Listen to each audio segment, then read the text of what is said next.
عرض کیا گیا یا رسول اللہ سب سے زیادہ شریف کون ہے؟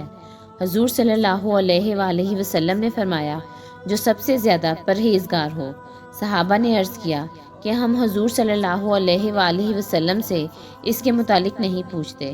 حضور صلی اللہ علیہ وآلہ وسلم نے فرمایا پھر اللہ کے نبی یوسف بن نبی اللہ بن خلیل اللہ سب سے زیادہ شریف ہیں۔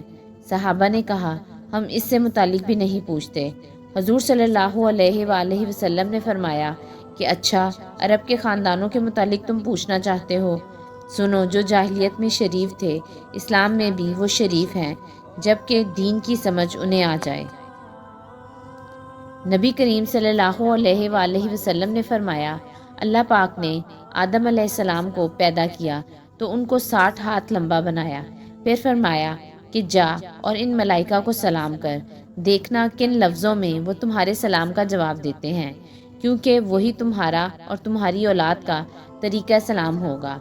آدم علیہ السلام گئے اور کہا السلام علیکم، فرشتوں نے جواب دیا السلام علیکم ورحمۃ اللہ، اور انہوں نے ورحمۃ اللہ کا جملہ بڑھا دیا۔ بس جو کوئی بھی جنت میں داخل ہوگا وہ آدم علیہ السلام کی شکل اور قامت پر داخل ہوگا۔ آدم علیہ السلام کے بعد انسانوں میں اب تک چھوٹے قد ہوتے رہے ہیں۔